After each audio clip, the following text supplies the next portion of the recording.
là, qui s'est partagé la communication? C'est-à-dire Il y a un problème technique. Hein. Il n'y a que toi qui vois. bien. On voit ah. Excuse-moi.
De sérotypes non vaccinaux. Donc, c'est aussi une étiologie problématique. En plus, le pneumocoque, comparé aux autres, c'est lui qui pose le plus de problèmes de résistance aux antibiotiques. Et donc, en termes de traitement, vous voyez donc l'intérêt de faire le diagnostic. Alors, c'est également une infection donc évitable par je ne vais pas dire évitable par la vaccination, mais disons, où il y a un moyen de prévention. Alors, chez nous, en Algérie, l'introduction de la vaccination date de 2016. Il faut attendre encore peut-être quelques temps, peut-être qu'on peut déjà faire, ce n'est pas l'objet d'aujourd'hui, mais c'est intéressant de voir l'impact de cette vaccination dans la réduction. Je peux voir d'ores et déjà vous annoncer que ça a eu un impact au niveau du LNR pour le portage. Après, on voit de moins en moins de méningite à pneumocoque. On arrive au méningocoque qui a donc suscité la réunion d'aujourd'hui parce que quand même c'est une infection qui heureusement est bien prise en charge chez nous parce qu'il y a un arsenal de prévention, de surveillance, mais qui est toujours d'actualité même si vous ne l'avez pas vu depuis longtemps. Le méningocoque, c'est un anti-gram négatif, très exigeant en culture, très fragile. Le méningocoque, lui, a des capsules, il en possède 12. Parmi les 12, il y en a 6 qui sont considérés majeurs de par le monde. Il y a le A, le B, le C, le W, le Y et le X. Pour les anciens, on les appelait W135, maintenant on appelle W, on ne parle plus du 135. Alors, c'est une maladie qui est contrôlée, qui est évitable par la vaccination. La problématique du méningocoque, c'est qu'il y a plusieurs variétés de vaccins. Il y a le A seul, il y a le B seul, il y a le C seul, il y a le vaccin tétravalent ACYW, le vaccin pentavalent ACYWX et plus récemment le vaccin pentavalent ACYWD. Nous n'allons pas développer ça. Aujourd'hui, nous allons focaliser sur la méningite et l'infection épidémique à méningocoque. Le vaccin disponible en Algérie, c'est le tétravalent ACYW. Alors, beaucoup associent le méningocoque à la méningite cérébrospinale, oui, mais pas que. Aujourd'hui, toutes les organisations, d'ailleurs le guide et la circulaire, parlent d'infection invasive à méningocoque.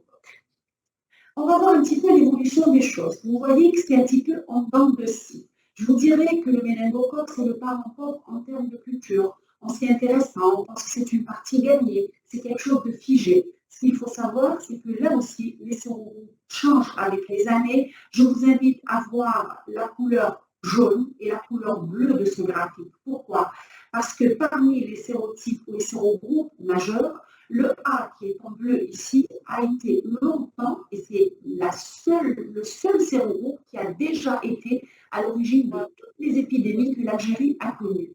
On voit sa disparition, on l'a pratiquement plus vu depuis 2013. On avait eu une suspicion en 2020, mais il a quasiment disparu pour le moment. Attention, après je vais vous dire un mot, vous allez comprendre pourquoi je dis pour le moment. Le jaune, c'est le C. Jusqu'en 2011, on ne le voyait plus. Le YW est revenu, on voit clairement que c'est le rouge qui est prédominant, c'est-à-dire le méningococque. Néanmoins, retenez ceci, c'est bien de faire un rappel de toutes les épidémies à méningo que l'Algérie a connues. La plus ancienne date de 1979, elle était due au sérogroupe A. Il faut savoir que la dernière en date de 98, en fait, plus précisément, pour rappel, et c'est important que vous reteniez cette notion, le premier cas qui a été confirmé au LNR, c'était en fin 97. Donc la souche a circulé et l'explosion de l'épidémie est venue juste après, en 98. Ça veut dire quoi? Ça veut dire que si vous avez des souches de méningocoque en circulation, vous n'avez pas tout de suite l'explosion épidémique. Mais si la souche s'installe, nous ne sommes pas à l'abri d'une explosion d'une épidémie. C'est pourquoi aujourd'hui, nous sommes réunis pour attirer l'attention parce que nous avons constaté qu'au niveau national, ces derniers mois, durant 2025, il y a une augmentation du nombre de cas. On ne peut pas, ça ne fait pas partie de notre relative, on ne peut pas parler d'épidémie franche.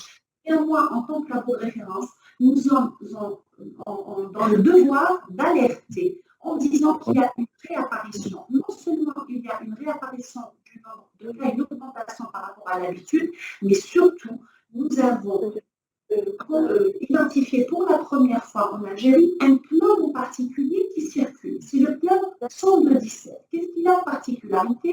Il est d'abord de groupe C, il est hyper invasif, il est un potentiel épidémique. C'est-à-dire que si on ne fait rien, si on ne diagnostique pas, si on ne vaccine pas quand il le faut, si on ne donne pas la chimioprophylaxie quand il le faut, on risque d'avoir une propagation, une augmentation très rapide. D'autant que l'infection invasive à méningocoque est particulièrement à ce clone. Le tableau clinique, ça a été dit par notre collègue le professeur Smith, peut être très atypique. Vous avez parfois un tableau de diarrhée. Donc vous êtes, d'ailleurs vous avez, je pense, après une vision sur les diarrhées infantiles, mais ça peut être aussi un tableau de diarrhée, ça peut être des tableaux très très atypiques. C'est pour ça qu'on parle d'infection invasive et ça va très très vite avec un risque de décès qui est vraiment très important. Alors, pour le méningo, autre chose à retenir, que le sérogroupe, oui, il disait, mais il ne prédit pas du caractère hyper-invasif. Je m'explique, j'ai une souche de sérogroupe C, une autre souche de sérogroupe C, il faut que je séquence pour savoir laquelle a un potentiel épidémique. Il y a des C qui n'ont pas de caractère épidémique, il y en a d'autres qui sont à caractère épidémique. Et cette notion, elle est quand même très particulière au méningocoque comparée aux autres étiologies. Pour vous dire pourquoi c'est important, au niveau de l'Afrique subsaharienne, j'ai mis quelques captures d'écran pour des articles, notamment au Burkina Faso, ici au Mali, ici au Togo et ici au Nigeria. Le clone C117 a déjà été à l'origine de petits foyers épidémiques dans des pays limitrophes du continent africain. Donc, il a même été décrit en Europe chez certains migrants qui étaient arrivés. Donc, on reste vigilant. On ne dit pas qu'il y a... On dit faites attention, faites très, très attention. Quand je dis faites attention, bien sûr, ça veut dire quoi? Ça veut dire que le rôle du laboratoire dans la confirmation est plus qu'important. Pourquoi? Parce que le diagnostic au laboratoire d'une méningite, c'est une urgence médicale majeure. C'est un labo de microbiologie. Vous dites non, je sors à 16h, non, je sors à 17h, vous êtes en droit de faire un tapage. On n'a pas le droit de refuser un LCS, on n'a pas le droit de ne pas répondre aux besoins d'urgence. Deuxièmement, les étiologies sont variables selon l'âge. Il est vrai qu'en été, d'habitude, on a souvent des petits foyers épidémiques à méningite virale. Elle reste les plus fréquentes en termes d'étiologie, je vous l'accorde. Mais les méningites bactériennes sont les plus graves et les plus dramatiques, avec le potentiel épidémique du méningocoque, c'est encore pire. Alors, c'est des germes fragiles, donc la qualité du prélèvement est importante.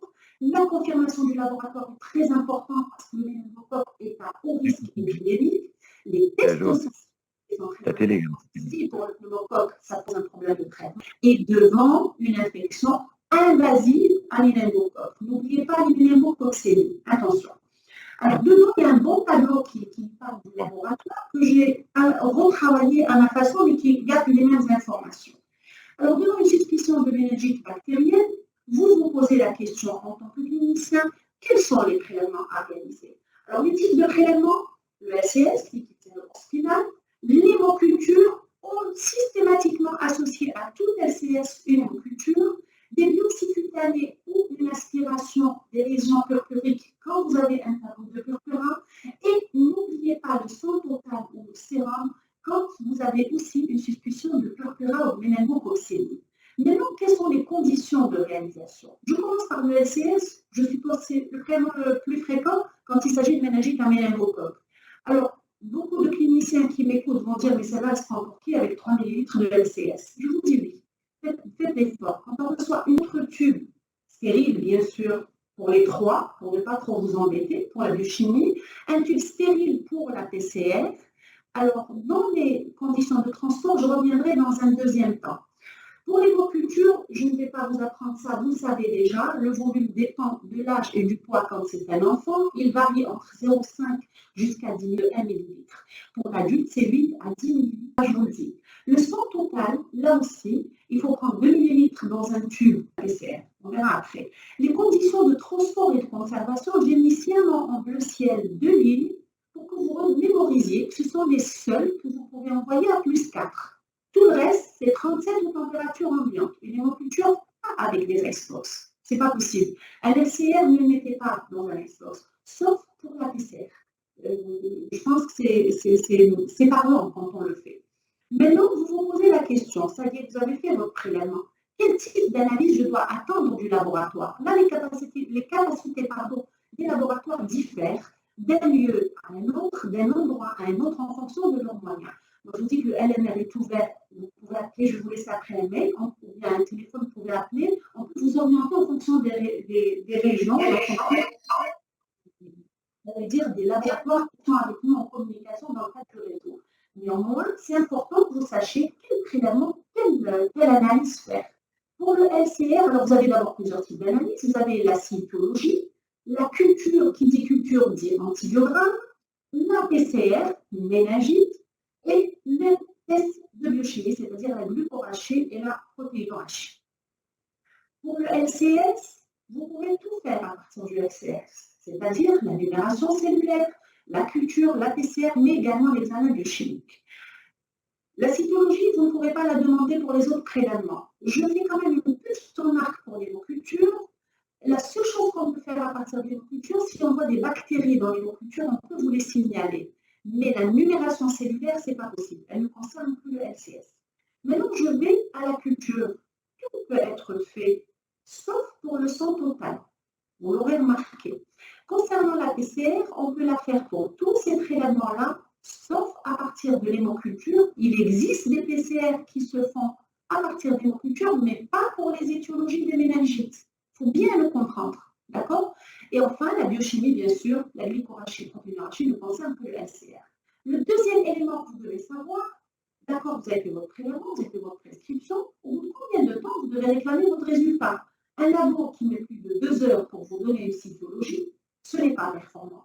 Un labo qui met plus de 2 heures pour vous donner une glycorachie, une protéinorachie ou une CRP, ce n'est pas performant. Souvenez-vous, c'est un diagnostic d'urgence et techniquement, c'est possible. La culture, bien sûr, c'est le gold standard, c'est le must. Mais les outils dont disposent les laboratoires aujourd'hui, malheureusement pour la culture, ne peuvent vous donner plus au-delà de 24 à 72 heures pour avoir un test de sensibilité. Par contre, la PCR, on a aujourd'hui des outils qui peuvent vous répondre au bout de 2 heures, 1 heure et demie, on va dire, avec un maximum de 6 heures. Tout dépend du type de PCR que vous êtes en train d'utiliser. Alors, nous allons voir au fur et à mesure chaque rubrique que nous venons de développer. Pour l'étude cytologique, bien sûr, c'est la numération cellulaire, c'est d'abord le nombre de cellules, le type de cellules et leur état. Combien j'en ai? Est-ce qu'elles sont altérées ou pas? Est-ce que j'ai des PN ou des lymphocytes? Mais l'étude cytologique, ce n'est pas que la numération cellulaire, c'est également la coloration de grains, mais c'est également la coloration de l'IgG. Parce que quand on vous dit, et ça a été dit par plusieurs amis par rapport à la conduite thérapeutique, au moment si je vois des cocci en termes de bougie, ça vous oriente, gramme positif, ça vous oriente dans votre stratégie thérapeutique. Si je vois des cocci grammes négatifs en 24 j'ai attention, c'est peut-être un méningo. Donc ne négligez pas et ne sous-estimez pas des examens cytologiques colorés dans un laboratoire qui n'a pas forcément des outils moléculaires. Ça peut être salvateur pour un patient, ça c'est important. D'ailleurs, dans le guide et dans l'instruction, on vous rappelle pour la cellularité, il n'est validé que sur le LCS. L'avantage qu'il a, c'est qu'il peut être validé sur ce type de prélèvement. Peut-être que ça va évoluer dans le futur, mais aujourd'hui, non, ce n'est pas le cas. Devant toute infection invasive à méningocoque et GSO, je dois identifier et donner le génome. C'est très important. Parce qu'ils ont positif que le LCS parvienne au LNR pour qu'on puisse génogrouper si le laboratoire ne peut pas le faire. Et dans tous les cas, pour qu'on puisse séquencer, parce qu'en fait aujourd'hui, on a des outils qui séquencent directement à partir du LCS, même si la culture est négative pour le méningocoque. Et puis, les souches, c'est très très important de les garder. Ce n'est que comme ça que l'on peut éclairer et voir un petit peu aider un petit peu la prise de décision et faire une surveillance conjointe avec la surveillance épidémiologique. Alors, les tests de sensibilité aux antibiotiques.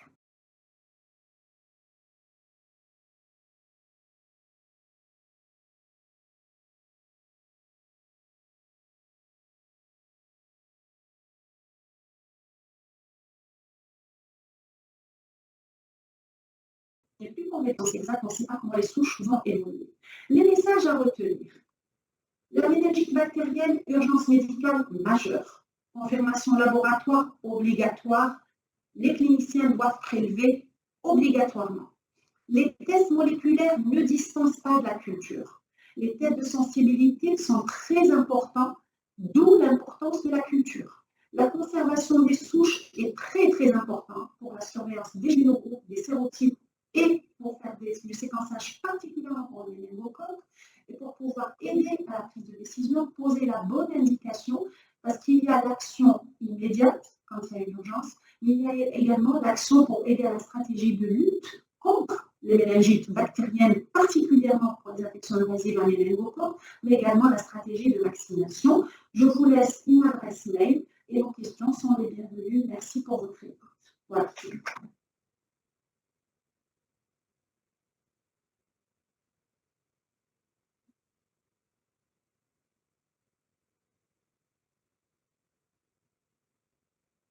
Merci beaucoup, professeur Taïmaman, pour toutes ces explications. Et je pense que nos collègues, ils ont maintenant une adresse mail s'ils ont des questions pour s'adresser directement au laboratoire de référence. Mais aussi, si vous avez des questions, vous pouvez les poster sur le chat. Et je pense que nos amis qui nous ont donné l'occasion de partager avec vous sur les méningites, ils sont pressés de commencer la diarrhée. Et donc, je pense qu'on va enchaîner avec les diarrhées. Mais tous les collègues, n'hésitez pas, il y a prévention DSP. On va prendre une question, si vous permettez, une question ou deux. Et après, on va enchaîner. Mais n'hésitez pas à envoyer toutes vos questions, on va vous répondre. Donc, vous envoyez pour le laboratoire et vous pourrez envoyer aussi vos questions sur prévention.ndo et on vous répondra. Oui. Ah d'accord. Il me dit qu'on peut, parce que moi je me dis, le groupe diarrhée qui sont là, voilà, ok, merci. Donc, prévention, DSP, la baisse. Oui, oui, prévention, oui. Ma question est est-ce qu'on peut faire le transfert d'un liquide céphalorachidien d'une commune à une commune, d'un établissement à un autre établissement pour faire les analyses?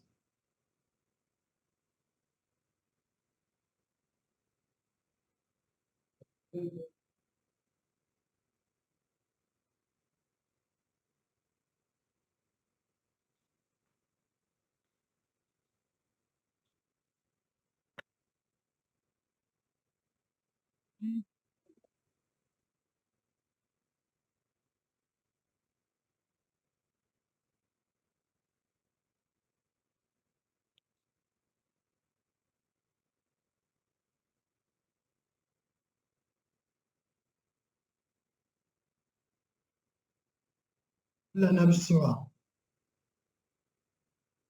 هاي تقصير هاي تقصير.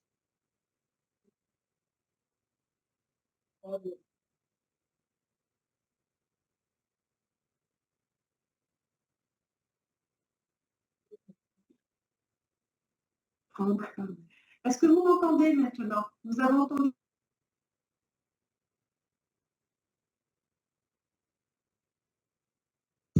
Oui. La question, c'était est-ce qu'on pouvait Allô, vous m'entendez? Oui, Est-ce que vous m'entendez? j'ai entendu votre question. Ma question est concernant les prélèvements de LCS. Est-ce que on peut, par manque de moyens laboratoires dans un établissement, est-ce qu'on peut transmettre les prélèvements à un autre établissement pour faire les prélèvements? Le principe de base, c'est qu'il faut tout faire pour documenter votre cas. L'idée, c'est d'aller, si au niveau de votre structure, il n'y a pas de laboratoire performant, c'est de transférer l'échantillon vers le laboratoire de la structure la plus proche. Après, il y a des conditions d'acheminement et de transport, alors qui ont été décrites dans le diaporama, mais que vous avez dans la circulaire. Ça me permet de rebondir sur une chose, et une chose très importante que je n'ai pas mise dans le diaporama, c'est la fiche de renseignement. Je pense que ça, les cliniciens le savent, c'est une évidence, mais on le répète quand même. Alors, c'est quoi les conditions de transport? Qu'est-ce qu'on entend par conditions de transport? C'est la température et le mode d'acheminement. C'est-à-dire, donc, quand on va le mettre, à quelle température on doit le garder. Et ça a été développé dans le diaporama et ça existe dans la circulaire. Voilà. Merci. Merci. Merci. Alors, il y en a beaucoup dans le chat qui disent est-ce que c'est diarrhée ou c'est méningite? Docteur Hamedi, je pense vous expliquer cela. Merci, professeur Talim Hamad. Vous savez que là, votre question, je pense, tout au début, vous n'étiez pas présent. Effectivement, la DGPPS a organisé 2 visioconférences, mais on a préféré se réunir dans la même salle pour faire partager ces connaissances avec tout le monde.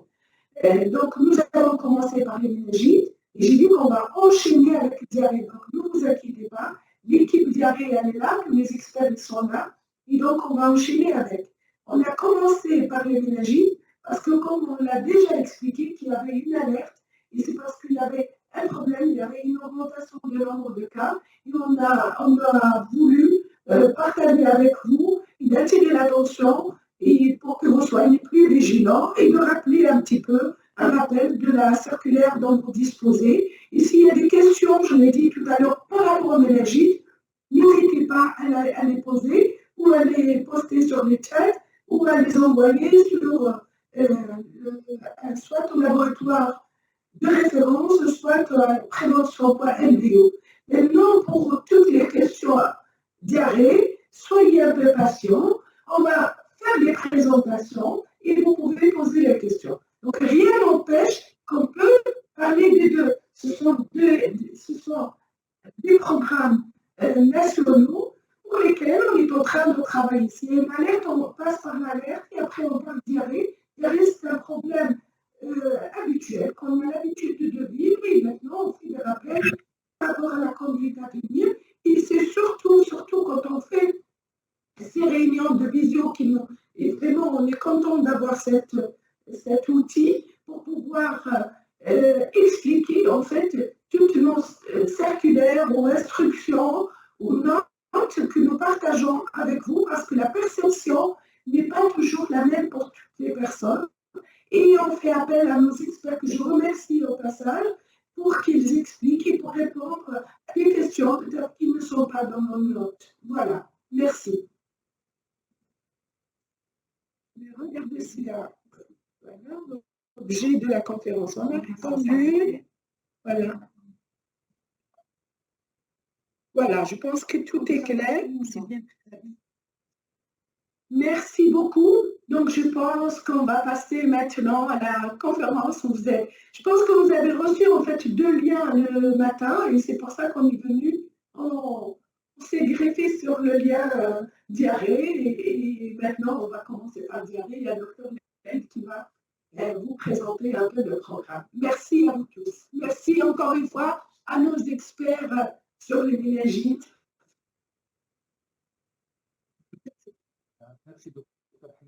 Merci, docteur Hamadi. Merci au professeur Talim Hamad. Merci au professeur Jmik et à toute l'équipe d'experts qui nous ont présenté un petit peu la méningite. Dans le cadre, bien sûr, de la continuité service public. C'est vrai que nous sommes le mois de juillet, c'est vrai que c'est l'été, c'est vrai que c'est la période des congés, mais il est intéressant de rappeler un petit peu un certain nombre de programmes, dont notamment le programme de lutte contre la méningite, qui est un des programmes sur le plan santé publique, si vous voulez, qui risque de poser un problème d'urgence. Et le professeur Karim Amr a été très clair dans sa présentation en termes d'alerte. Dans cette deuxième partie, nous allons procéder à vous rappeler un petit peu l'organisation ou les modalités organisationnelles pour lutter contre le programme, contre les diarrhées, notamment infantiles. La circulaire numéro 1 du 26 mai 2025 vous a été adressée a été adressé à l'ensemble des établissements du pays. Là, j'appellerai en premier lieu Madame le professeur Zerouel pour nous faire un petit peu, si vous voulez, présenter la situation épidémiologique et, si vous voulez, faire le point sur les diarrhées infantiles. Professeur Zerouel.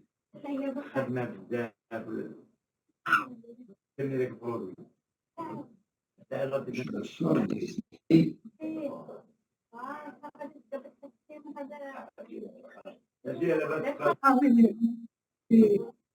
Une présentation. Vous attendez une minute.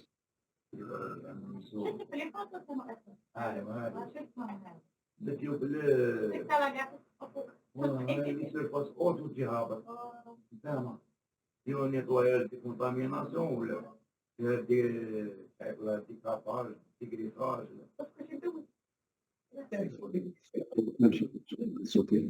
Quelles sont les solutions?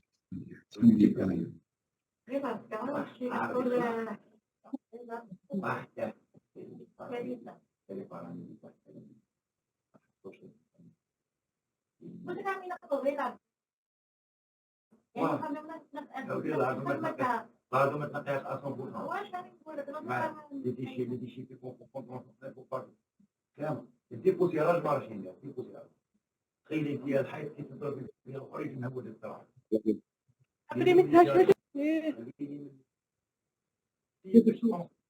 ما عرفتش تامبريميها؟ لا انت تلونسي برامات عاودي ديري كليكي عندها هنا امبريمي انا درت خرجي لي هنا درتها هكا صح هشام لي امبريمي نشوف هادي بالك بابي ولا ماراش مشعوله البابي انا خممت في البابي قلت لك شوف ديبوسيراج دي تاع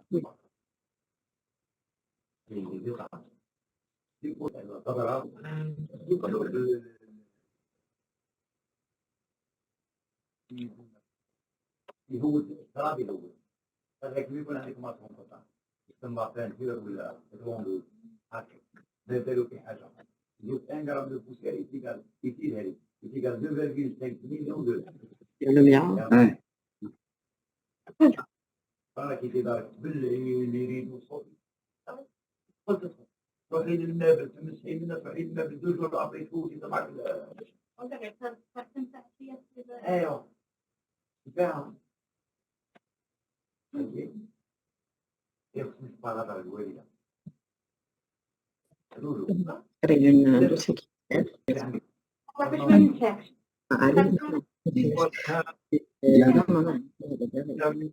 évaluation, de la revue évaluation. Bien sûr.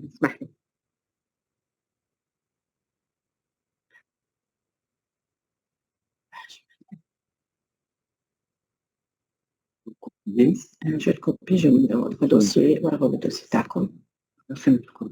علاش من مونكلاش جيسك ماشي من لا لا لا وروح منه. روحي البيرو. كليك سور n'importe quel dossier. كليك يعني كليك ها هذا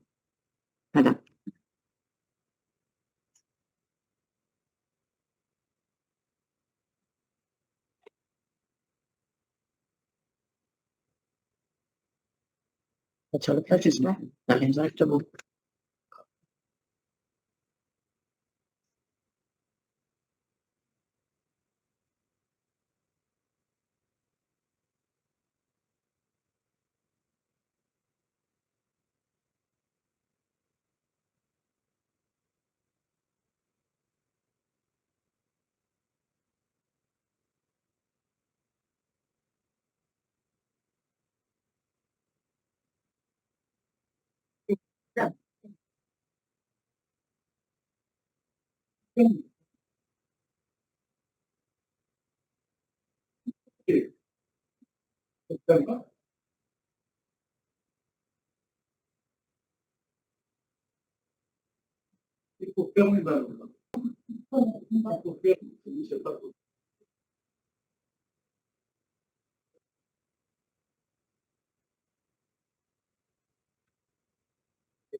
ياك نروح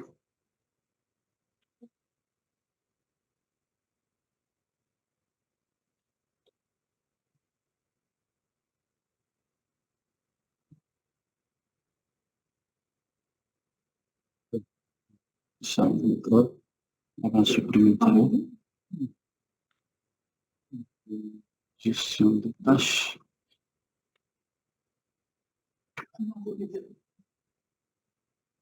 دوش خلينا عطاني سيتو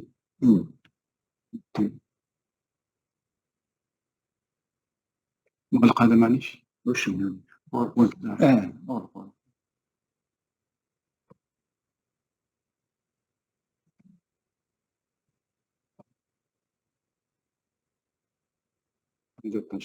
سي سا واش نزيد سي بون هذا اليوم دونك سي بون ميقولش نعاود نولي إلا مرة درك مرة ديال هذا تروا زوكي تروا داكور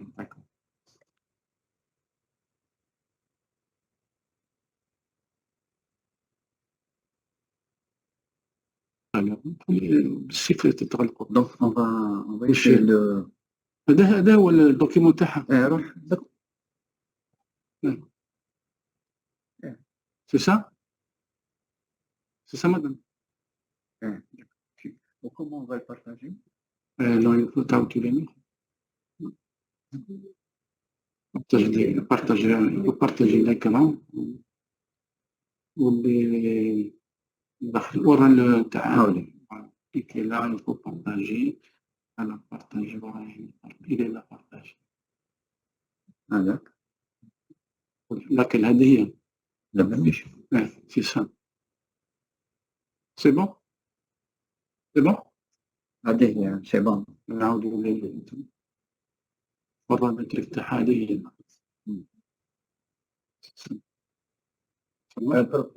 c'est bon? Oui. بسم الله. يلا مين اللي عنده؟ يدي.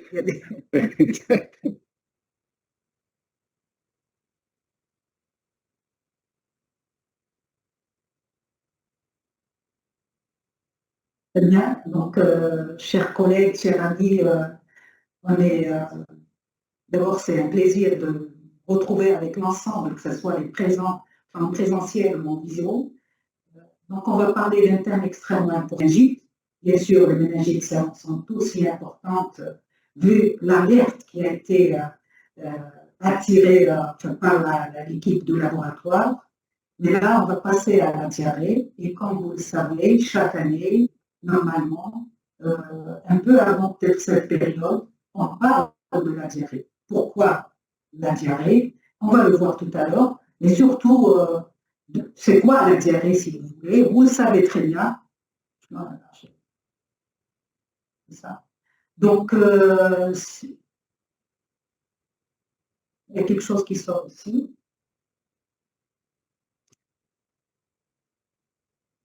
Voilà. Donc, comme vous le savez, la diarrhée, vous le savez déjà, c'est l'émission d'au moins 3 selles par jour, c'est les selles aqueuses. Ça, c'est la définition de l'OMS.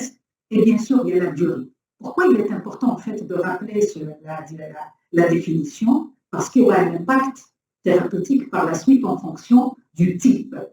La diarrhée aiguë, la diarrhée persistante, et puis vous avez la dysentérie qui est extrêmement importante à distinguer par rapport à la diarrhée aqueuse. C'est quoi? C'est une diarrhée aiguë aussi, mais qui est faite de selles glérosanglantes. Il y a du sang, il y a des glaires. C'est le plus souvent secondaire à une invasion de la muqueuse intestinale par les agents pathogènes, des pathogènes, que ce soit des virus et surtout des bactéries qui vont entraîner, comme vous le savez, une inflammation de la muqueuse intestinale, des ulcérations, des érosions qui seront responsables de ce saignement et de ces sécrétions du mucus. Alors, comme vous le savez, la diarrhée est un problème de santé publique majeur, particulièrement chez l'enfant de moins de 5 ans. La majorité des enfants de moins de 5 ans feront au moins un épisode de diarrhée chaque année et en moyenne 2 à 3 épisodes de diarrhée dans les pays en développement. Donc, regardez, partagez.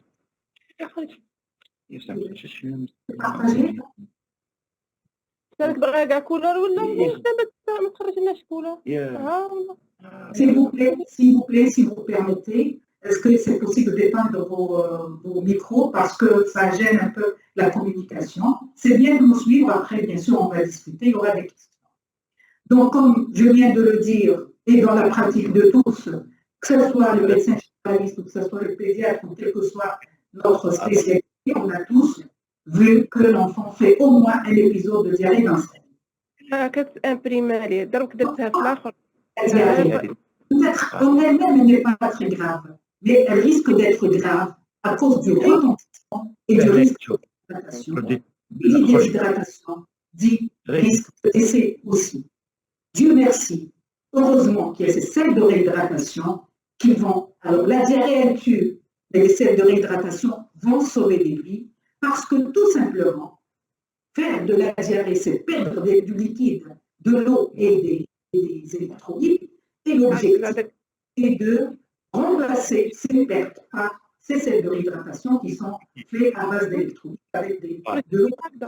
Et bien sûr, c'est important de le savoir aussi et de faire la diarrhée, de connaître la diarrhée, parce que celle-ci, elle a un coût économique. Elle a un coût économique sur les familles, sur le système de santé, parce que ça risque de nécessiter des consultations, ça nécessite des consultations, mais en plus, il y a des traitements qui vont être prescrits, et là, on va le voir par rapport à la prise en charge. Quel traitement on doit prescrire? Que vous connaissez déjà, c'est juste pour faire un rappel, mettre à jour les choses. Le risque d'hospitalisation, lorsqu'on dit hospitalisation, ça veut dire les parents ne vont pas travailler, et donc il y a une perte de productivité. Alors, quels sont les facteurs de risque? Quel est le terrain? On a déjà dit que c'est surtout cet enfant âgé de moins de 5 ans. Pourquoi c'est l'enfant de moins de 5 ans? Parce que tout simplement, par rapport à sa situation physiologique ou à son système immunitaire qui n'est pas encore très bon et donc qui ne fait pas encore très bien face aux différents agents pathogènes, notamment les virus.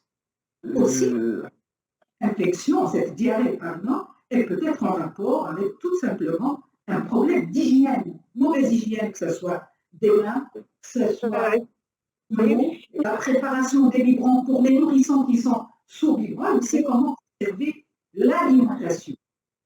Le terrain particulier, on vient de le dire, mais aussi des facteurs de risque, et on va le voir tout à l'heure, c'est les mauvaises conditions socio-économiques. Le risque aussi, c'est de contamination, comme la diarrhée, sa cause est le plus souvent virale, et donc il y a un risque de contamination, particulièrement dans des collectivités. Les causes, c'est juste un rappel, hein, vous les connaissez très très bien. D'abord, il y a des causes en rapport avec une erreur diététique, et on veut parler, je veux, dans ce sens-là, c'est-à-dire comment on prépare les biberons, et voilà, si vous allez dans les allaitements maternels, avec le lait maternel, il n'y a aucune erreur de concentration. Tout est prêt à l'ouvrage. Et par contre, lorsqu'on va donner un biberon à un enfant de lait, on va probablement parce que je dis, pour 30 cc, je dois mettre une cuillère mesure, je vais peut-être mettre plutôt 2 cuillères mesure, ou plutôt je mettrai moins, et donc ça risque, parce que toute erreur diététique, que ce soit diluée, que ce soit concentrée, ça risque d'être néfaste par rapport à la muqueuse intestinale et donc provoquer la diarrhée. Aussi iatrogène, une occasion pour attirer l'attention, c'est les antibiotiques, en étant en train de prescrire de façon abusive et de façon très prolongée parfois. Parce que quel est le risque? C'est que ces antibiotiques-là, qui vont être donnés pendant longtemps et de façon abusive, vont vous enterrer la flore intestinale. Donc la muqueuse, elle ne sera pas bien défendue, parce que la flore intestinale, c'est elle qui va nous défendre contre les pathogènes. Or, malheureusement, il n'y a pas les moyens qu'il faut, parce qu'on a détruit cette flore, et donc on a détruit la défense. Voilà le risque d'avoir une diarrhée, notamment à Clostridium difficile. Donc l'allergie alimentaire, ça, encore l'allergie alimentaire et particulièrement l'allergie aux protéines de l'élevage, elle peut être évitée. Évitée tout simplement en donnant le lait maternel. Voilà, et on n'aura pas besoin ni d'avoir cette allergie, ni d'avoir recours à un produit qui sera beaucoup plus cher et qui va dépasser peut-être la bourse des parents. Les causes. On a parlé des... Maintenant, j'arrive aux pathogènes surtout. Bien sûr, la diarrhée, ça cause, et surtout les virus. Néanmoins, parfois, ça peut être des bactéries ou ça peut être des parasites. Et regardez dans ce travail-là qui a été fait, c'est une revue, c'est une méta-analyse de 33 études qui ont été publiées entre 2003 et 2023 dans les pays africains les plus touchés. Les plus touchés par la mortalité diarrhéique, qu'est-ce qu'ils ont remarqué? C'est le rotavirus qui est en tête. C'est-à-dire, parmi les virus, c'est le rotavirus qui vient en tête. C'est la cause principale parmi l'origine virale de ces diarrhées. Mais aussi, c'est un point que je n'ai pas noté ici, il y a une thèse qui a été faite par le docteur Patti Abeli-Messous et elle a trouvé parmi les étiologies les virus. Et parmi les virus, c'était le rotavirus qui était en tête. Je parle d'un travail de thèse qui a été fait en 2018. Ça ne pense pas.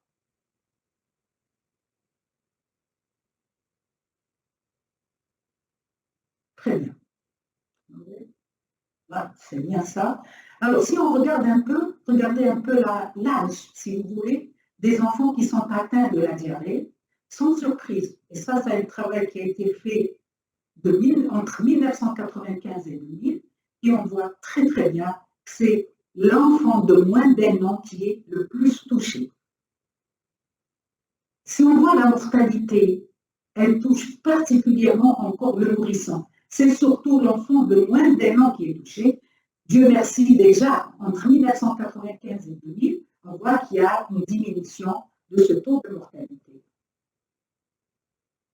J'aime bien j'ai bien voulu partager ce document avec vous. J'ai pris un document de l'UNICEF.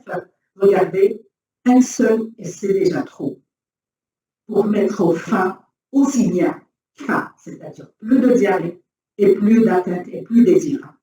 Et on a regardé ici, parmi les causes de mortalité infantile, vous avez la diarrhée, et qui est passée en deuxième position, elle est de 9%, elle vient après le pneumonie qui sont de 15%.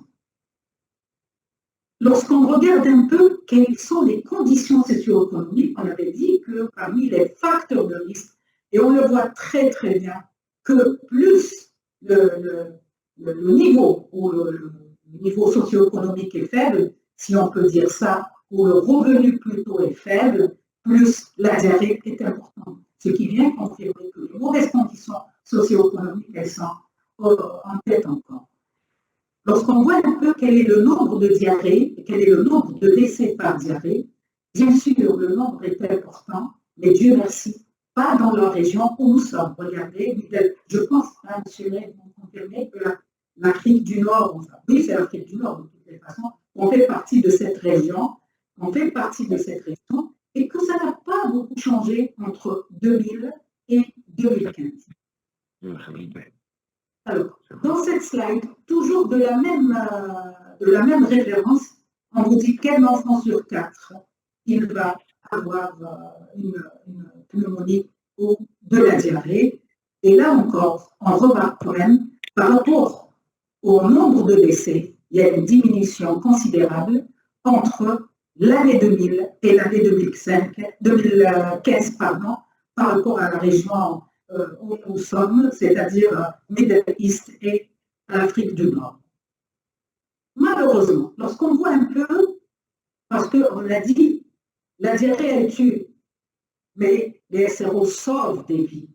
Or, lorsqu'on voit ici, dans notre région, dans la région où nous sommes, il n'y a pas beaucoup d'adhésion par rapport à la prescription des SRO. Quel est le message à partir de ces slides-là? C'est pour dire d'abord qu'on doit notifier, qu'on doit signaler les cas de diarrhée pour avoir notre propre épidémiologie, et on doit aussi signaler les décès. Je pense quand même qu'on a beaucoup moins, voire pas du tout, je ne sais pas, de décès par diarrhée, contrairement à il y a 2 décennies. Donc, on voit quand même ce qui permet de lutter et de protéger cet enfant n'est pas très bien utilisé. Donc, l'appel, c'est dire toute diarrhée égale prescription de ça. Diarrhée, quelle que soit l'origine de cette diarrhée, qu'elle soit virale, qu'elle soit bactérienne, quel que soit le siège veut dire, est-ce que c'est l'atteinte est géginale, est-ce que l'atteinte est duodénale, est-ce que l'atteinte est grénique, est-ce que l'atteinte est colique, il y aura toujours un certain degré d'absorption, et c'est pour ça que notre premier médicament, et je précise parce que c'est le médicament du siècle, je pense qu'elle va dire Mme Dina, qui doit être prescrit devant une diarrhée. Regardez, si on voit un peu l'évolution des décès, on était quand même à 4,6 millions de décès par année, hein, des années 80. Je ne parle pas en Algérie. Ça, c'est des données d'Afrique, mais ce n'est pas en Algérie. Et si on, après, sur le bulletin de 1992, le bulletin d'organisation de l'OMS, il rapporte 3,3 millions de décès. Et là, dans ce travail-là, que j'ai trouvé extrêmement intéressant, ils ont fait une analyse sur 204 pays, 204 territoires, où ils ont comparé, ils ont essayé de voir ce qui s'est passé de l'année entre 1990 et 2020. Regardez, si on voit un peu le nombre d'épisodes de diarrhée enregistrés en 90, il était de 146. Et on note quand même une baisse de 30,3, elle est passée de 146 millions à 30,3 millions en 2021, ce qui est remarquable. Mais rappelons-nous ce document de l'UNICEF. Un cas, c'est déjà trop. Donc nous, on veut arriver, si on arrive à le faire, à 0. Mais le plus important, même si on a des diarrhées, il faut qu'elles soient prises correctement afin d'éviter les décès. Parce que la diarrhée, elle tue pourquoi? À cause de la conséquence sur l'état d'hydratation, l'hypovolémie et donc le décès. Là, si on voit ce qui s'est passé en 90, on était à 2,93 millions par année et on est passé à 1,17 millions par année, ce qui est quand même très intéressant, mais ça ne veut pas dire qu'on doit s'arrêter ici. Le travail reste encore à faire. Et c'est une slide que j'ai trouvée extrêmement intéressante. Non seulement il vous donne, regardez, c'est toujours entre 1990, mais là, il se projette jusqu'à 2035. Jusqu'en 2025, il y a quand même une baisse significative de l'incidence de la diarrhée, avec une prévalence qui a franchement diminué et un nombre de décès qui a diminué aussi. Mais l'objectif, c'est quoi? c'est d'aller vers le zéro presque, ou très peu de cas, vers l'année 2035, c'est-à-dire réduire d'au moins de 50% encore ce qu'on est en train de vivre actuellement, aussi bien par rapport à la prévalence que par rapport au décès. Qu'en est-il chez nous? J'ai pris la mix 6, c'est ça s'appelle, enfin la dernière, la mix 6. Lorsqu'on voit un peu le pourcentage d'enfants âgés de 0 à 59 mois, pour qui la mère ou a rapporté un épisode des diarrhées, des symptômes respiratoires et ou de la fièvre les 2 dernières semaines. Ils ont posé des questions, ils ont dit, les rapporter, voilà ce qui ressort. D'abord, c'est la fièvre, ce qui est vrai. La fièvre, c'est très fréquent, mais ça, j'espère que c'est rien du tout aussi. Deuxièmement, c'est la diarrhée. C'est la diarrhée, c'est 6,6% qui font au moins un épisode de diarrhée les 2 dernières semaines, et après, c'est les IRA. Mais dans la gravité, c'est l'inverse. On fait plus de diarrhée peut-être que d'IRA, mais on fait moins de complications par rapport aux IRA.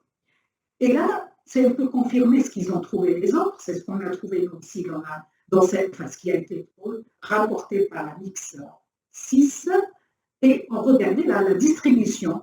C'est surtout l'enfant de moins de 11 mois. Après, j'ai marqué 12 parce que je n'arrivais pas à mettre 12. Quand je mets 12, ça me descend, j'ai compris. Bref, entre 12 et 23, ça descend, mais on va dire le plus gros, c'est chez le nourrisson de moins de 23 mois. Ou de moins de 2 ans, exactement.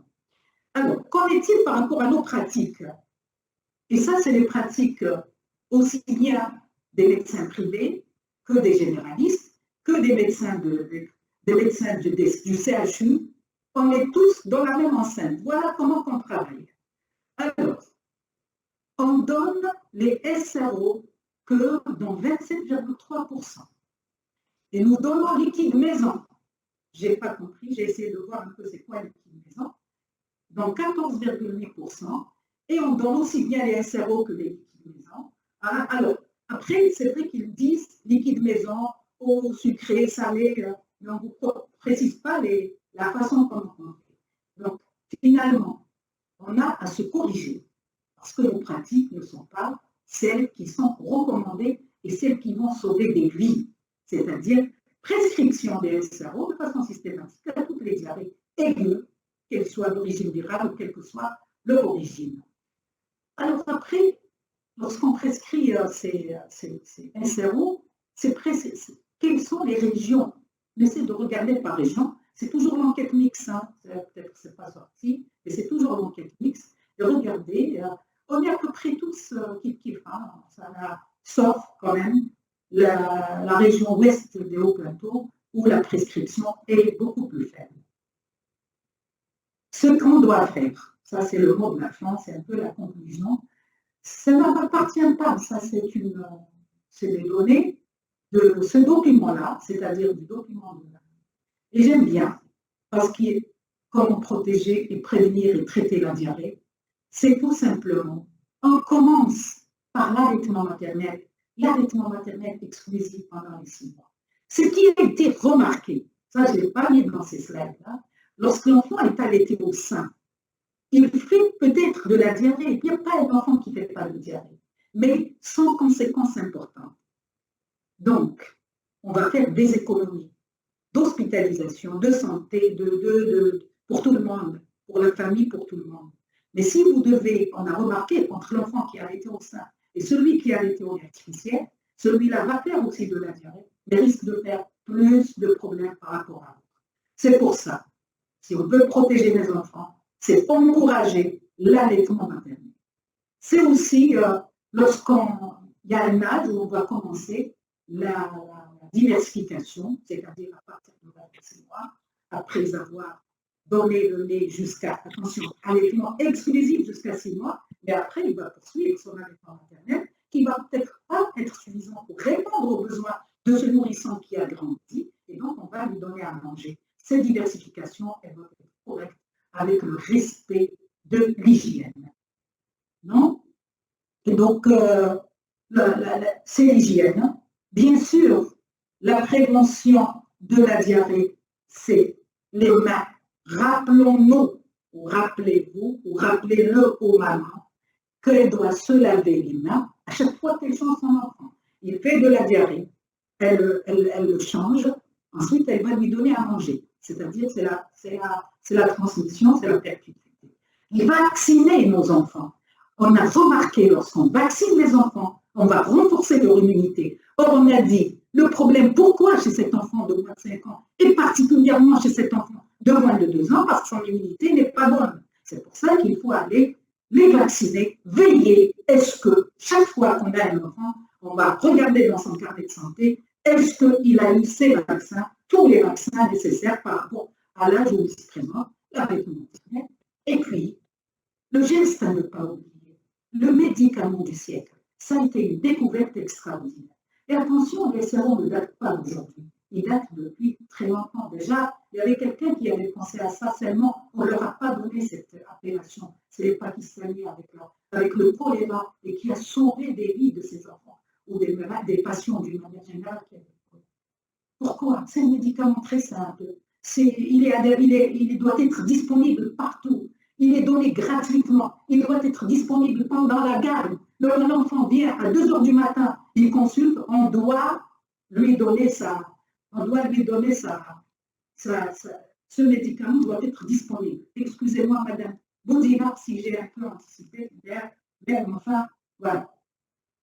Donc, voilà. Bon, finalement, le mot de la fin, c'est quoi? N'oublions pas quand même que la diarrhée, elle existe. Qu'on doit,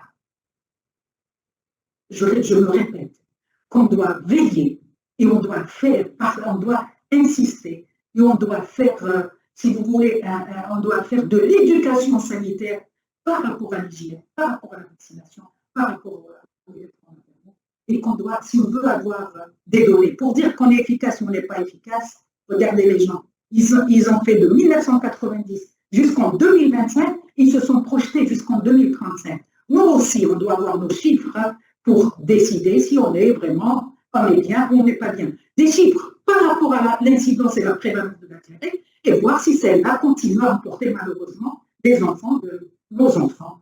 Là, et je pense que tous les présents ici, que ce soit en visio ou bien en direct, là, on doit noter, moi je le dis chaque matin, il faut noter, il faut peut-être transmettre je ne sais pas s'il faut transmettre ou s'émettre.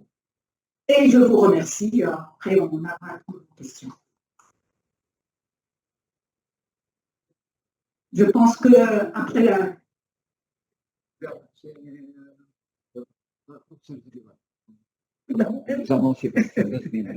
Oui, je me lance toute seule. Non, je ne vais pas. Je vais juste mettre les plaques. Pardon. Donc, on va passer maintenant à la deuxième. On a vu un peu le problème. Attention, ce n'est pas vraiment des données, mais on a ramené ce qu'on a pu ramener et on passe à l'évaluation. Donc, un enfant qui vient pour diarrhée, ça veut dire on lui prescrit de...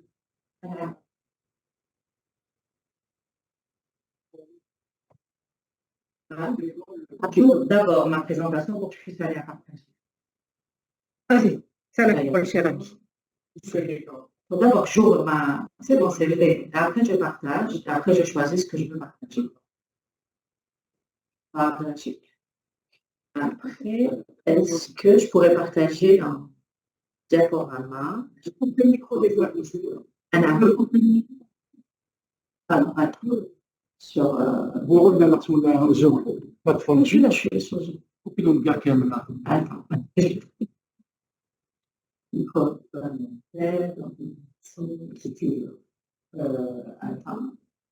n'y a que le microphone interne sélectionné. En principe, on est bon. On n'a pas réouvert les micros en principe. Oui, je suis sur la plateforme. En principe. Je ne sais pas si vous arrivez à voir. Voilà.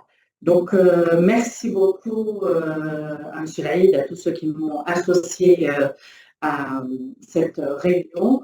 Et je vais essayer de parler de l'évaluation d'un enfant qui se présente aux urgences dans un tableau de diarrhée aiguë. Alors, on l'a vu, le diagnostic qui est facile. Ça passe pas. Est-ce qu'on a le message? Je ne sais pas, j'arrive pas à passer les plaques. Ah non, c'est bon. Le diagnostic, il est facile. Elle nous l'a dit, Madame Zerouet, quand ils arrivent, on va voir s'ils répondent aux définitions de l'OMS. On va dire que c'est un enfant qui est en train de présenter une diarrhée aiguë. Après, l'étape suivante, quand on a un enfant qui présente une diarrhée aiguë, c'est de l'évaluer. L'évaluation va permettre une prise de décision. Alors, la prise de décision, c'est comment je dois prendre en charge ce malade. Est-ce que je dois le référer, faire une prise en charge à domicile? Est-ce qu'il faut que je le garde quand même quelque temps en hôpital de jour? Est-ce que je dois d'emblée l'hospitaliser? Est-ce que même en hôpital du jour, je dois prendre en charge en mettant une prise en charge par voie intraveineuse? Est-ce que je prends en charge en mettant des SRO par voie orale? Donc vraiment, cette évaluation, elle est primordiale parce que de cette évaluation, on va avoir les décisions sur le plan thérapeutique. Alors, comment on va évaluer? L'évaluation, principalement, va être clinique. Donc, on va évaluer l'état de notre patient sur l'interrogatoire et sur l'examen clinique. Qu'est-ce qu'on doit rechercher à l'interrogatoire? On a vu tout à l'heure que les enfants les plus jeunes, c'était les enfants les plus vulnérables. Donc, il est très, très important de savoir, on est chez un nourrisson, un tout petit, un enfant de moins de 6 mois, un enfant de 3 ans ou de 4 ans, appréhender la gravité de la situation, en tout cas le risque de survenue de déshydratation devant une diarrhée aiguë n'est pas le même si je suis devant un tout petit ou si je suis devant un enfant qui est plus grand. Depuis combien de temps on est dans la diarrhée aiguë? On a vu que la diarrhée aiguë, c'était une diarrhée qui durait depuis moins de 7 jours, mais ça dépend, parce que c'est aujourd'hui qu'il a commencé à faire sa diarrhée, ça fait déjà 3-4 jours, donc il y a déjà un retentissement. À partir du moment où on commence à faire de la diarrhée, on commence à vomir, on est déjà déshydraté, parce qu'il y a déjà un équilibre entre la balance entrée et sortie. Même si la déshydratation peut ne pas être grave, peut ne pas être sévère, mais elle est déjà présente. Le nombre de selles, très très important. Ce n'est pas la même chose un enfant qui va faire 4 selles. On est dans la définition de la diarrhée et un enfant où la maman vous rapporter qu'il est en train de faire 10 selles. L'aspect des selles qui va nous faire évoquer peut-être des mécanismes entéro-invasifs, des choses qui peuvent être beaucoup plus graves ou d'autres étiologies. Une diarrhée qui survient dans une collectivité. C'est un enfant qui est dans une crèche ou c'est plusieurs membres de la même famille. On est dans la toxi-infection. On est dans des formes qui sont peut-être plus graves. Essayez de savoir si c'est possible d'avoir un poids antérieur et je reviendrai sur ce poids antérieur et la place qu'il devrait avoir dans notre évaluation. Élément très très important à évaluer quand on a un enfant qui fait une diarrhée aiguë par rapport à la décision derrière qu'on va prendre, et on l'a vu, quelles sont les conditions économiques de cette famille, quelles sont les conditions d'hygiène de cette famille, quel est le niveau de compréhension, parce que derrière, il va y avoir une décision, est-ce qu'ils sont en capacité d'appliquer les recommandations qu'on va leur donner, préciser la diététique de l'enfant. Un enfant qui fait de la diarrhée, qui est sous allaitement maternel, n'est pas exposé au même risque qu'un enfant qui fait de la diarrhée, qui est sous formule infantile. On sait que l'allaitement maternel protège contre les diarrhées aiguës et protège contre la mortalité par diarrhée aiguë. L'examen clinique, bien sûr, on va prendre le poids, on va rechercher, on va s'acharner à rechercher les signes de déshydratation, des éléments importants.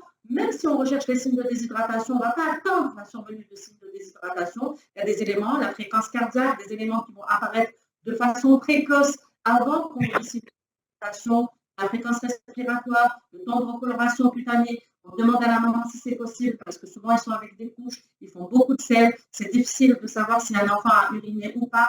On apprécie l'état nutritionnel parce que c'est la situation sous-jacente de cet enfant, c'est le fait qu'il ait déjà fait des épisodes de diarrhée ou qu'il soit déjà dans une situation de nutrition, l'expose à un risque plus important devant un épisode de diarrhée aiguë et rechercher bien sûr les infections parentérales. Cette évaluation doit répondre à certaines questions et on va les voir ensemble. La première des choses est l'urgence, est-ce que cet enfant il est déjà dans un état de choc? Parce qu'il faut prendre en charge tout de suite, on n'a pas le temps d'attendre. La deuxième question est de savoir est-ce qu'il est déshydraté? Est-ce qu'on a des signes de déshydratation? Et même si c'est un enfant qui n'est pas déshydraté, se poser la question, est-ce qu'il y a un risque de déshydratation ultérieure? Aujourd'hui, à ce moment T où je le vois, il n'y a pas de signe de déshydratation. Mais est-ce qu'il y a un risque qu'il se déshydrate rapidement? Est-ce qu'il y a un risque qu'il se déshydrate rapidement mais que les parents ne puissent pas avoir recours à une structure d'urgence? De cette situation, des parents qui habitent loin, des parents qui n'ont pas la possibilité de revenir, on est la nuit, et même si on va leur dire et leur expliquer, ils n'ont pas la possibilité de revenir, je peux décider de garder cet enfant et de ne pas le gérer en ambulatoire, même si au moment où je le reçois, il ne présente pas de signes de déshydratation. La gravité du terrain, est-ce que je suis devant un enfant qui présente déjà une dénutrition, un enfant qui présente une immunodéficience, qui présente une pathologie qui l'expose à faire des épisodes de diarrhée et des diarrhées invasives? Ma décision va dépendre, donc on va essayer de répondre à ces questions et bien sûr on recherche les causes et notamment on est dans la diarrhée et on sait très bien que le tube digestif fait écho à tout l'organisme et n'importe quelle infection peut se manifester dans un tableau de de diarrhée. Alors, le premier signe, est-ce qu'il a un état de choc ou pas? Je n'attends pas qu'il ait des troubles tensionnels et qu'il soit en hypotension. Je vais essayer de voir les signes précoces. Est-ce qu'il y a déjà une polypnée? Est-ce qu'il est déjà tachycarde? Est-ce qu'il y a une augmentation de la fréquence cardiaque? On sait que le premier mécanisme de compensation quand il y a une hypovolémie, ça va être la tachycardie pour essayer d'augmenter la perfusion de tous les organes. On va regarder le temps de recoloration cutanée, on va toucher les extrémités. Est-ce qu'elles sont froides? Est-ce qu'il y a des marbrures? Est-ce que c'est un enfant qui est agité? Je n'attends pas qu'il y ait l'état de choc. C'est vraiment, je vais essayer de rechercher les signes précoces pour décider tout de suite de la prise en charge de mon patient. La deuxième question, c'est de savoir, est-ce qu'il a des signes de déshydratation? Est-ce qu'il y a un risque ultérieur de déshydratation? Est-ce qu'il y a un risque qu'il ne puisse pas reconsulter rapidement pour qu'on puisse les prendre en charge en urgence? Alors, on sait très bien que par rapport à la déshydratation, souvent on va l'évaluer sur la perte pondérale. Et quand on a une perte pondérale qui est de plus de 10% par rapport au poids antérieur récent, c'est déjà une déshydratation qu'on va considérer comme grave. Sauf que c'est important d'avoir le poids antérieur, c'est important d'avoir le poids au moment où on reçoit le malade, mais il est aussi important de connaître quelles sont les limites de cette notion de perte pondérale.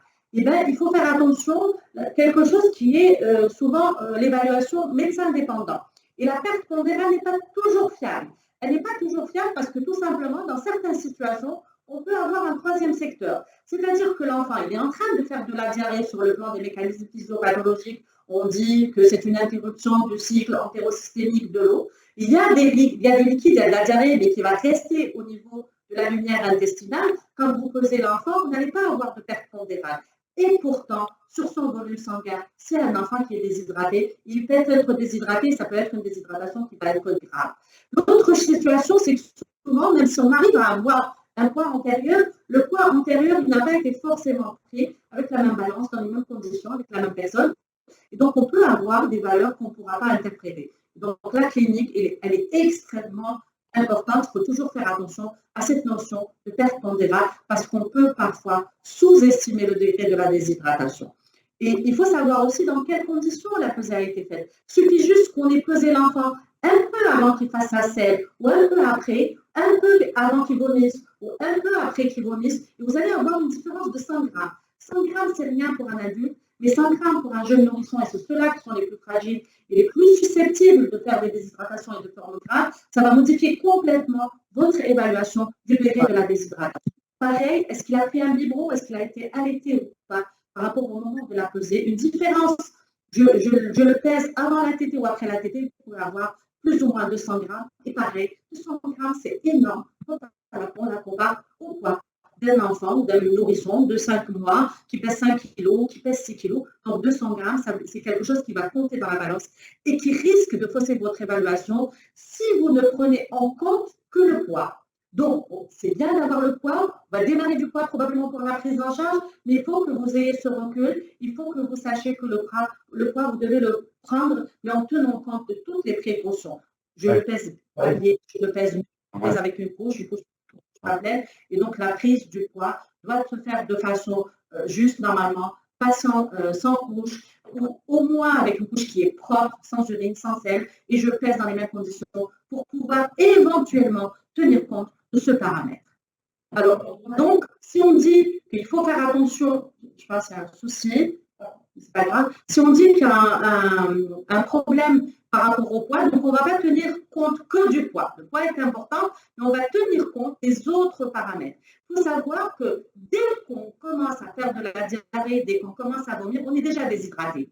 On est déjà déshydraté. Donc, il y a déjà un certain degré de déshydratation. Sauf que les signes de déshydratation clinique, eux, ne vont apparaître qu'à partir d'une déshydratation de 3 à 5 %. C'est-à-dire, quand il arrive, il a de la diarrhée, c'est pour ça qu'on vous dit la prise en charge, c'est les selles de réhydratation. Même s'il y a 0 signe de déshydratation, il arrive, il est déjà déshydraté. Sauf que vous n'avez pas les signes cliniques de la déshydratation, et ces signes cliniques vont s'installer à partir d'une déshydratation qui va être autour de 5 %. Alors, les signes cliniques de déshydratation qu'on va rechercher, bien sûr, ceux qu'on connaît, ceux qui nous paraissent évidents, c'est d'avoir chez les petits une fontaine antérieure qui va être déprimée. On voit sur la photo que vous avez complètement à ma droite, je ne sais pas si vous arrivez à voir. Le pli cutané, qu'on va retrouver chez un enfant qui est déshydraté. On va avoir une excavation des globes oculaires. C'est des enfants qui vont avoir les yeux enfoncés parce que justement, ils ont une perte de l'élasticité du tissu cutané, et parce que le tissu cutané contient énormément d'eau, et quand on est déshydraté, on va perdre cette élasticité. C'est pour ça qu'on a l'excavation, et c'est pour ça qu'on va avoir le pli cutané. Ça, ce sont les signes de déshydratation au stade de déshydratation qui est déjà grave et sévère. Mais on peut avoir aussi d'autres signes de déshydratation. Un enfant qui va avoir soif, qui va avoir envie de boire, un enfant qui va avoir des muqueuses sèches, un enfant qui va commencer, quand il pleure, il n'aura pas beaucoup de larmes, et un enfant qui peut être irritable. Cela aussi, ce sont des signes de déshydratation. Alors, pour récapituler un peu, et c'est ce qu'il y a un peu sur le guide de prise en charge des maladies diarrhéiques, on va se retrouver dans 3 situations différentes. Un enfant qui a de la diarrhée, mais qui n'a pas, on ne dit pas qu'il n'est pas déshydraté, il n'a pas de signe clinique de déshydratation. Ce sont 2 choses qui sont différentes. Donc, il va avoir un état général normal, quand il pas des larmes, il n'est pas irritable, on a un examen, il est rassurant. Il est donc, on est devant un tableau de diarrhée aiguë, mais on n'a pas de signe clinique. Dans une autre situation, on va avoir de la diarrhée aiguë, mais on va avoir des signes de déshydratation, et on va avoir des enfants qui vont être irritables, qui vont avoir des excavations des globes oculaires, on va avoir, et la maman peut vous dire, vous pouvez constater vous-même que quand il pleure, il n'y a pas forcément des larmes, les muqueuses, elles sont sèches, il est très assoiffé, il réclame de l'eau, et quand vous essayez de rechercher, il est présent, il va s'effacer, on va dire lentement, mais pas aussi lentement que dans une déshydratation sévère. Et vous avez, c'est ce qu'on, dans le plan, dans le programme, dans notre programme, c'est ce qu'on va appeler les enfants qui vont nécessiter une prise en charge en tableau B. Et vous avez le tableau de déshydratation sévère supérieur à 10 %. Vous avez un enfant qui va avoir tous les signes de déshydratation. En plus, il y a par exemple l'oligoallurie qu'on ne peut pas toujours constater. Donc, quand on les évalue, on essaye de voir est-ce qu'il y a des signes cliniques ou pas de déshydratation, et on va essayer d'évaluer le degré de déshydratation pour pouvoir prendre en charge. L'autre élément très important, je le reçois en consultation, il fait de la diarrhée aiguë, il n'a aucun signe de déshydratation, donc on est chez un enfant où vous avez 0 signe de déshydratation. Je dois essayer de voir est-ce qu'il y a des risques que cet enfant, si je décide de faire une prise en charge à domicile, qui se déshydrate rapidement. Donc les critères, les facteurs de risque de déshydratation, de survenue de déshydratation ultérieure rapide, c'est les plus petits, moins de 6 mois. Ce sont les plus vulnérables. Un enfant qui fait plus de 8 selles par jour, il a un risque de déshydratation très important.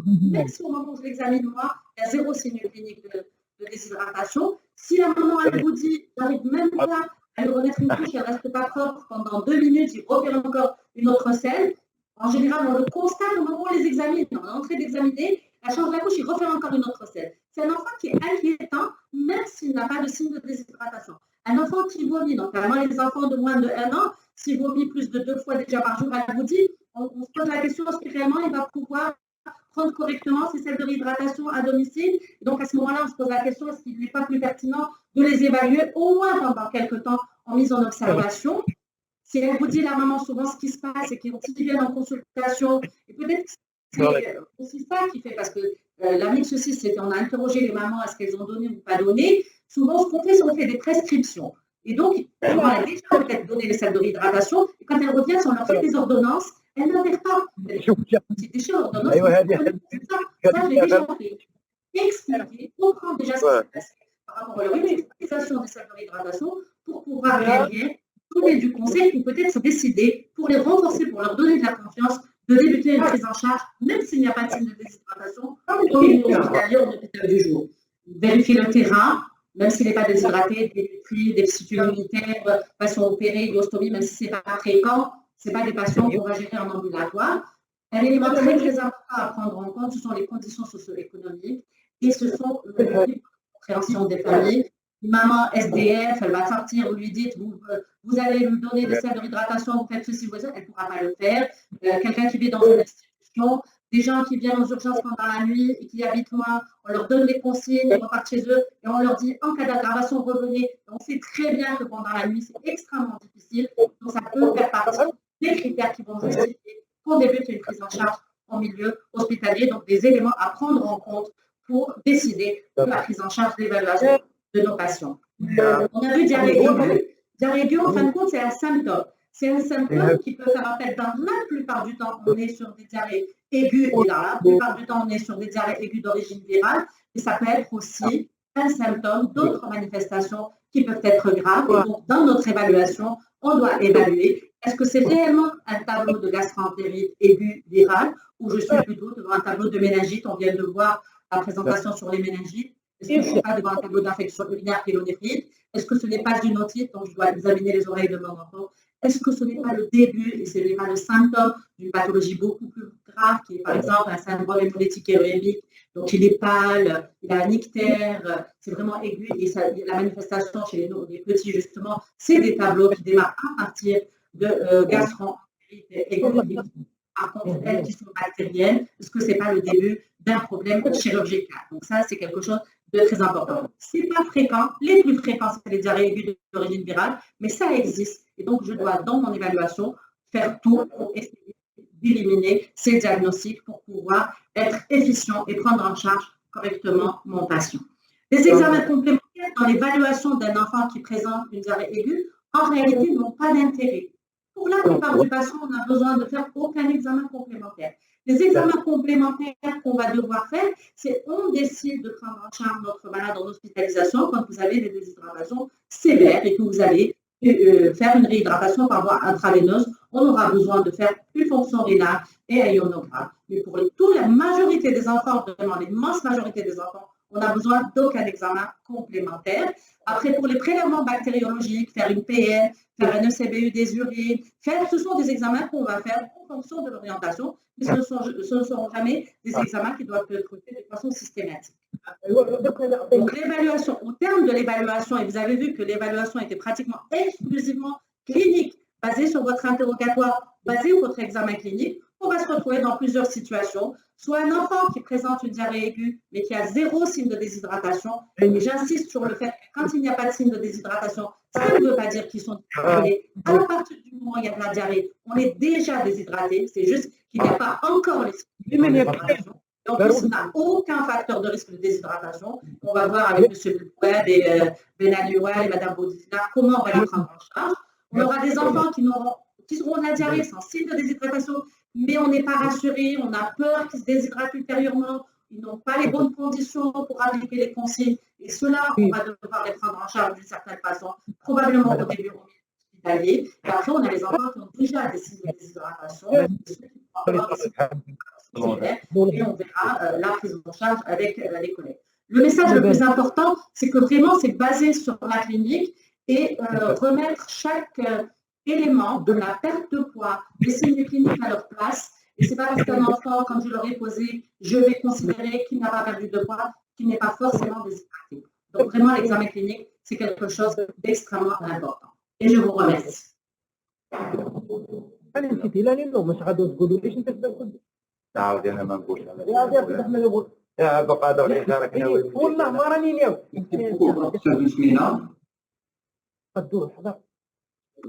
J'invite le docteur Boudinar. قال له والله لو كان انا قال له والله لا طبق قال له خاطر البارح مر منه هاو ولا شصر هذا وانا شو نقول هنا S'il vous plaît, coupez les micros. Oppo CPH 24 77.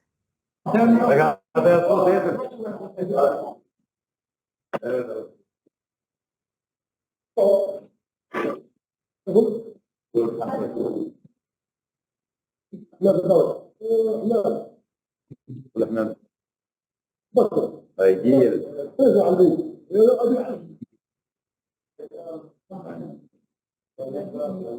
ثلاثة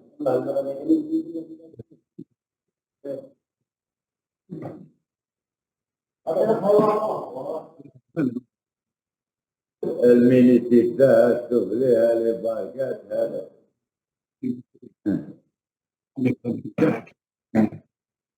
اشحال مينيتيك ده إذا كامل شكون قاعد يكتب؟ On va lui demander.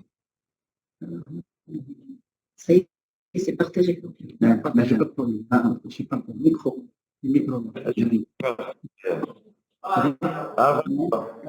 نمشي هذيك الحمراء الحمراء Sa communication. لا يفتح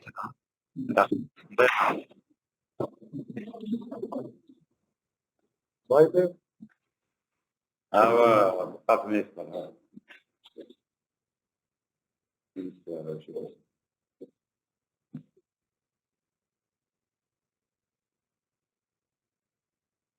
ثلاثة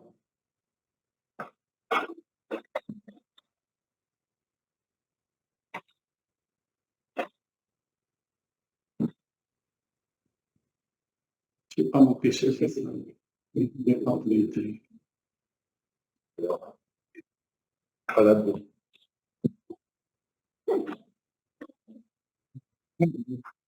كان جماعة ما طلعتش انا في دو سومان الفان اضرب واحدة ولا عندي هانين بنتر ان شاء الله بربي مات 19 لا مازال Chers confrères, donc on va parler des sels de réhydratation orale. Oui, je veux dire, professeur Zarouel, les sels de réhydratation orale sont le traitement miracle. C'est le plus grand progrès dans le domaine médical du XXe siècle. Et comme elle a dit, professeur Zarouel, la diarrhée, elle tue, mais les sels de réhydratation sauvent. C'est très important. Les sels de réhydratation orale donc restent le seul médicament à prescrire devant tout cas de diarrhée aiguë chez l'enfant.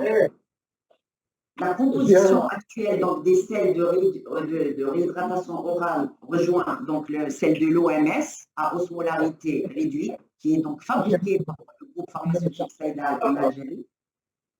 L'osmolarité est de 245 milliosmoles pour 1 litre d'eau. Pour le sachet, pèse 20 grammes 5.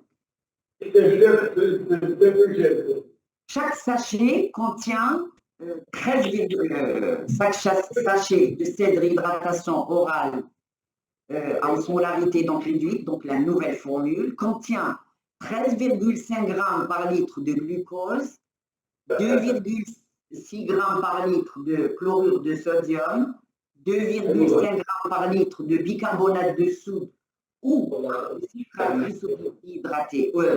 Pour le citrate prisodique hydraté, c'est 2,9 grammes par litre. C'est ce qui est contenu dans le sachet de Saïdal. Et 1,5 grammes par litre de chlorure de potassium.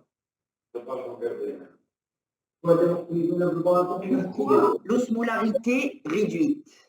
Donc, on prend la comparaison entre l'ancienne formule où le taux de sodium était de 3,5 grammes par litre.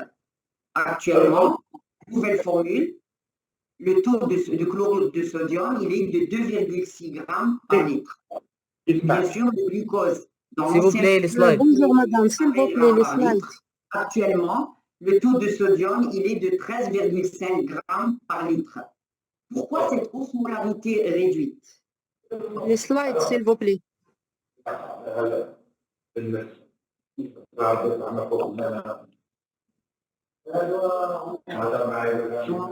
C'est partagé? C'est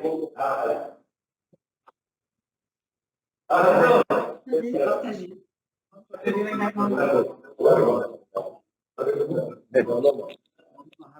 يكمل في خاطر روح برا من كيف في خاطر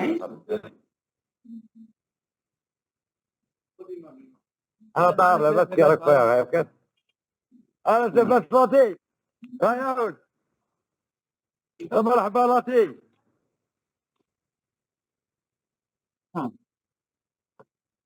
طيب طيب هذه بارطاجو وانا لا كوميونيكاسيون تاعك هذه هي سيرو هذه هي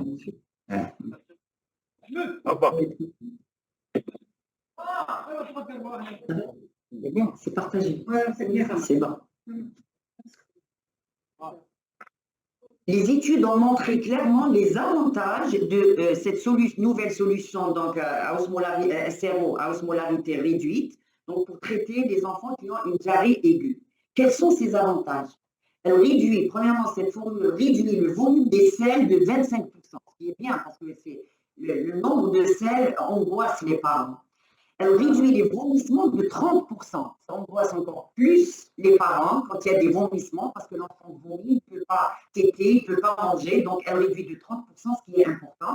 Et aussi, elle réduit le recours à, au traitement donc, en intraveineux. Voilà.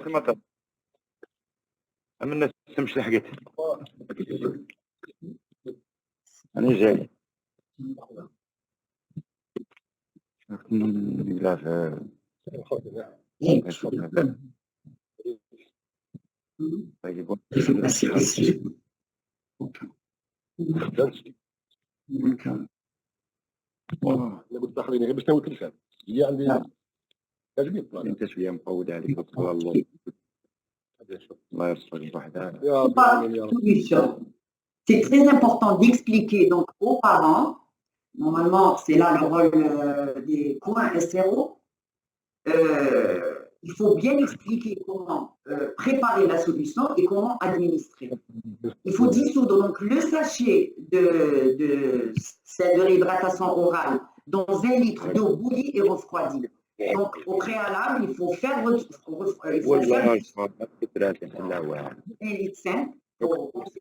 l'évaporation, tenir compte de l'évaporation.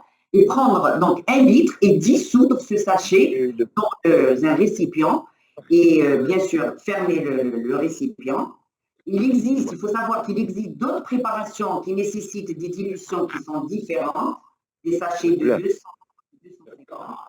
250 qui sont disponibles en pharmacie. Il faut juste vérifier que c'est conforme donc à la solution, que c'est conforme, la composition est la même, le sachet qu'on dissout dans 1 litre. La préparation donc, de SRO ne doit pas être utilisée au-delà de 24 heures et doit être conservée au frais. Comment administrer les sels de réhydratation? Il faut donner donc les sels de réhydratation chez l'enfant en petite quantité, à la cuillère, en utilisant une tasse chez l'enfant plus grand, par petites gorgées. Au mieux sur le lieu de consultation, donc comme on l'a dit tout à l'heure, c'est le rôle des coins SRO, ce qui permet d'expliquer aux parents comment administrer la solution. Bien sûr, il faut éviter d'utiliser les vibrants, et si l'enfant vomit, il faut expliquer aux parents qu'il ne faut pas arrêter de donner les SRO, il faut attendre 5 à 10 minutes et renouveler l'eau d'une cuillère à café toutes les 2 à 8 minutes. La quantité qu'il faut donner, c'est 10 ml par kilo de SRO après chaque sel liquide. Parce que la question que les parents vont vous poser, quand donner les SRO? Après chaque sel liquide, on doit donner les SRO pour éviter la déshydratation. À raison de 1 quart à 1 demi-tasse chez l'enfant de moins de 2 ans et une demi-tasse à 1 tasse chez l'enfant de plus de 2 ans. Les SRO peuvent aussi être donnés à volonté. Ce qui est important, et on insiste là-dessus, c'est faire une ordonnance. Quand l'enfant vient en consultation, il faut remettre. Normalement, les sels de réhydratation Saïda sont disponibles dans toutes les...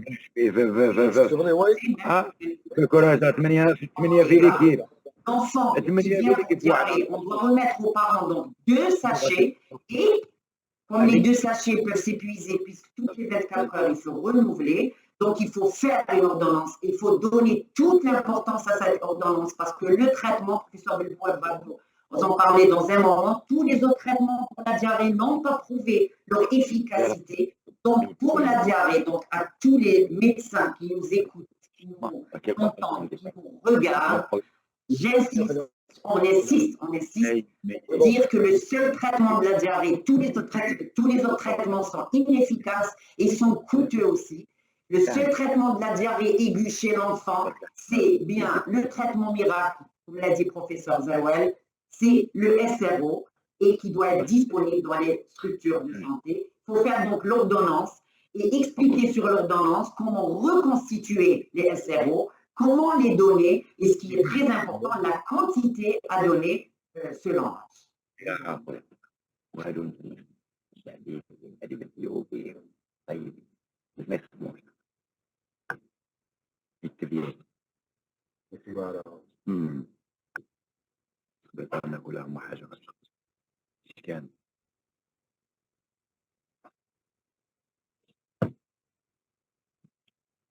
Donc, la prochaine présentation, c'est Madame le professeur Ben Aliwa.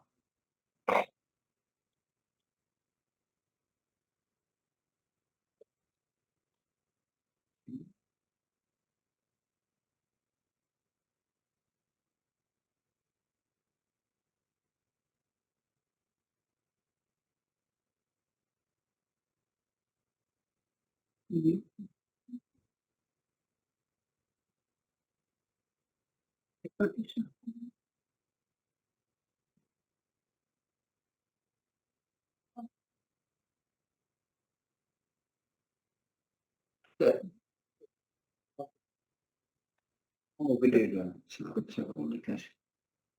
On va la communication. كيف الشغل؟ اخسر البحر جامعة الضايع